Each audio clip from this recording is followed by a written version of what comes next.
think it's fair to say that we have had some really nice little sponsored opportunities over the last few weeks, and this is another one, isn't it? Yeah, we've had some great games to cover, and this is a fantastic game. So this comes via Untold Tales, who sponsored us through our 12 Days of SwitchUp series, if you remember, and this is their new release, The Cub, which ties into one of their previous releases, doesn't it? Yeah, so Golf Club Nostalgia, previously Wasteland, had a character in it that was watching the main protagonist play golf, and that's who you play as here. Now this one is developed by Demagogue Studios, and yeah, they're the developers of Golf Club Wasteland. We're going to tell you everything you need to know about it. You can win a copy of it as well. Let us know, I don't know, maybe your favourite type of game within this genre. So what exactly is The Cub? Well, let's find out.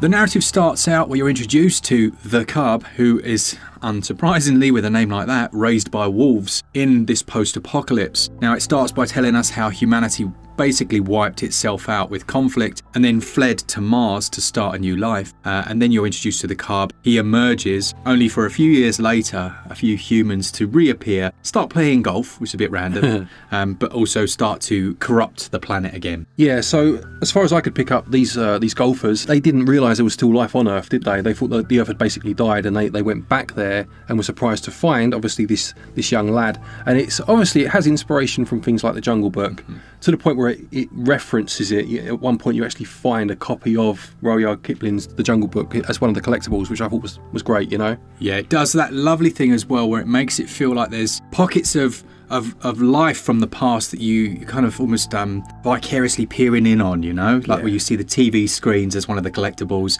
and you watch little snippets of pop culture film. Yeah, and as well as that, it kind of tells the story of what happened. You know, you'll see clips of people writing to each other where one, you know, two friends, one is going to Mars and one has decided to stay back on Earth, and you just start to unpeel basically, you know, the onion of what's happened in the years since this disaster has happened, you know? Yeah, and all of those things are stored in your little cave. So your character back on the main menu has got a little cave of every little collectible item to give you, I guess, some incentive as well to go back and find them when you finish the game.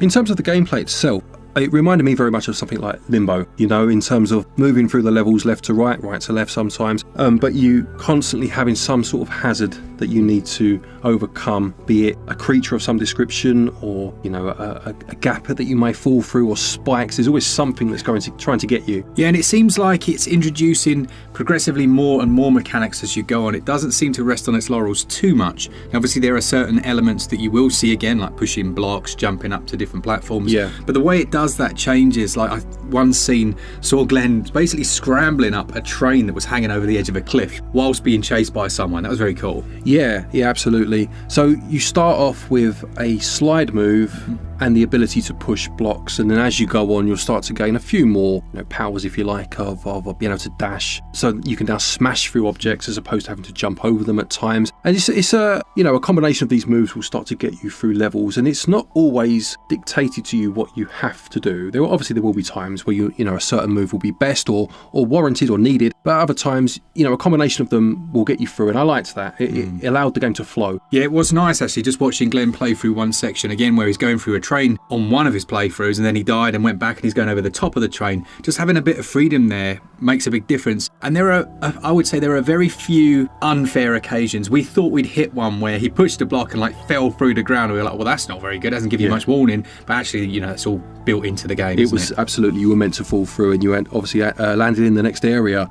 But yeah, it definitely has that Limbo feel to it, and the levels they really do play at a nice pace. You know, you have two forms of it really. You have the faster pace, almost parkour at times, where you're scrambling across the levels using vines and ropes and, you know, steel chains to get across, and then you have more stealth sections where you are being hunted by something or someone. Obviously the astronauts want to capture you because you are seen as a threat, you are seen as, you know, a last remnant of this world. You're seen as dangerous. They want to experiment on you. But then you have the more natural hazards, the huge creatures as well, and it is handled quite well in terms of the split between the two play styles. Yeah, so there are a few sections where, like Glen says, you either running away, but there are also some on-rails segments that really reminded us of things like Donkey Kong, you said, didn't you? Yeah, there's like a minecart section that's very much Donkey Kong Country. If you've ever played any of the, you know, the Super Nintendo versions of that game where you're moving along and you can kind of control the character in terms of ducking down or jumping out of the mine cart, and there'll be times when the cart falls off the track and you need to jump into the next one. It was classic Donkey Kong Country with all the frustration but reward that comes with it. Yeah, it's nice. I think everything about the game just is polished. Now, there were certain aspects that perhaps didn't feel perfect. I think that's fair to say. Yeah, there were some times where, I mean, we'll look at the visuals in a minute and they are beautiful, but just sometimes optically you weren't quite sure what you could stand on. You know, foreground objects were actually way into the foreground as part of the parallax scrolling as opposed to solid objects that you could stand on. There were a couple of other little bits like that. I am colourblind, and there were a couple of times I think maybe that affected me too. But for the most part, the platforming and the gameplay is very fair. Yeah, and in that regard, the checkpoint system also seems to be relatively smart. There's never times where you're miles back, is there? Yes, they are not always completely consistent. Sometimes they'll be further spaced than others, but never to the point where it feels like this is ridiculous. Look how far I've got to go back again. They were always, again, fair in their placement.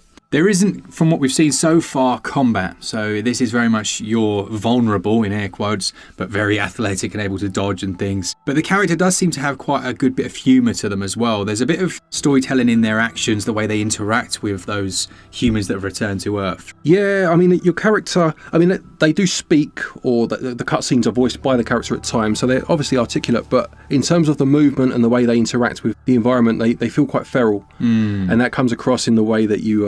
the humour in terms of like blowing raspberries at the enemies as you get past them and things like that. It definitely adds some humour but some charm at the same time. It's basically post-apocalypse Mowgli, isn't it? Yeah, very much so, and I'm sure the devs would openly and proudly admit that was their inspiration.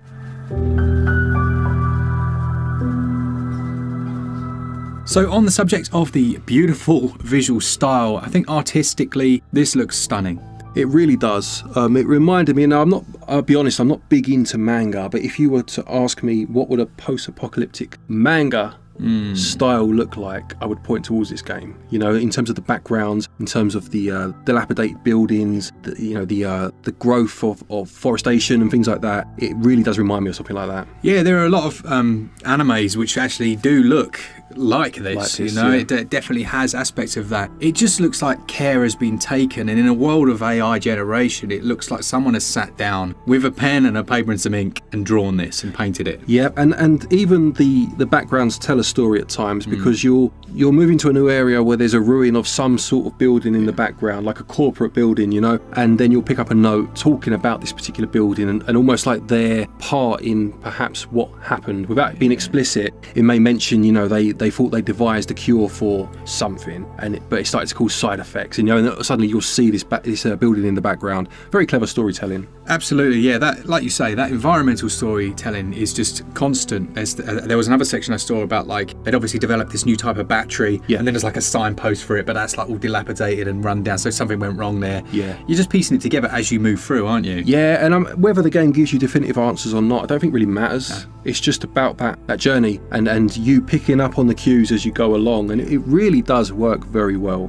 Yeah, so this is running at 30 FPS. It does do that thing, and I've been trying to find out the name of it, but it essentially means that there are two different frame rates almost in synchronicity between each other. So you've got the frame rate of the character, which is slightly higher, and then you've got the frame rates of the background, or is it done differently here? Because it looks like the actual character is animated at a lower frame rate. For my eye, it looked like, as you said the first time, the character is running at a higher frame rate than the background. Right. Not massively so, not like something like Cuphead, where it was so noticeable, but it does just give an impression of a life that's going on in the background, albeit at a slower frame rate, whilst you are moving in a smoother fashion, and it works. Again, it sets up for a really nice animated style, and it suits the gameplay, you know. And the soundtrack, the soundtrack is actually intrinsic, I would say, to almost to the gameplay and that storytelling that we spoke about. Essentially, early on in the title, you discover a helmet, shall we say, and once you put that on, you've got the radio station that's playing in the first game. It was called Radio Nostalgia, directly from Mars, and it includes some musical segments as well, but you've got this South African what are they called? DJ talking quite calmly through the experience, and it does give that juxtaposition between what's going on screen and this like calm voice. Paying a proxy to fill in excluded from all covers per March in a month. which is much longer than you think it is. So do your part and do a good part. Yeah, it's a very eclectic soundtrack because you have reggae at times and you know, and all sorts as the stations change, I guess, or you know, as it goes through the different shows through the day. And as Mark said, it's quite jarring at first because you expect the music to match the thrill seeking that's happening on the screen, but it works very well because it gives you a glimpse into this life of, you know, the Martian side of it, the people that went to Mars, and I suppose how serenic their life has come since they moved to what you're now putting up with on Earth. Definitely, it gives me that Fallout vibe. Now, that I loved the Fallout 3 game because you had these radio station of these like 1940s classics. Yeah. And it was quite jarring, but also works really well. And I think it does the same here when reggae suddenly starts playing, and then hip hop, and then jazz. Yeah. It keeps that feeling of actually they would be listening to everything they could. You know, in this environment. Exactly, as if, you know, life elsewhere now is perfect almost, and this is just the soundtrack of our life, but you're listening to it whilst on the remnants of Earth, and it's great, really good, very clever. So on to value then. The Cub is going to set you back £13.49 or your regional equivalent if you pick it up between January the 19th and January the 21st. You'll actually be able to get Golf Club Nostalgia completely free. If you have Golf Club Nostalgia already, you can actually get 50% off the price of the Cub. That's awesome because Nostalgia was on sale the other day as well at a super cheap price. An easy recommendation. And the whole thing fits into 1.2 gigs, and I would say from what we've played so far, it is well worth that price. Yeah, in terms of production values, it's sky high. You know, just the work that's gone into it, even down to the collectibles that we did touch upon. But you can't praise enough just how well they convey the story in these little snippets and how clever they are tied into what you're doing. Production values are fantastic, and it will obviously provide a challenge too. It's difficult, but it always feels fair, and I think for me that's the key point. It's one that they could certainly, they could do worse than to release some form of physical later down the line, because I think this would be a nice little pickup. I would say so, yeah, for sure. So there you have it. That's everything you need to know about the Cub. Again, just a great game. Really enjoyed this one, and for a very good price with, obviously, as you say, that free game within that window. If you're interested, well worth picking up. Absolutely. Thanks so much to Untold Tales for sponsoring. To all of you that enjoyed the content, we had some really nice comments on the last sponsor video. People like, I'm happy when you guys get sponsored, and I think like you don't hear that very often. No, it's nice. It's nice because it helps the channel keep running, and Untold Tales have been a big part of that recently, so thank you again to them. Absolutely. Thank you to our Patreons and members, and as always, for all things Switch, all the time, keep it Switch up. Cheers, guys. See ya. Oh, that was bad. My throat hurts today. See you later.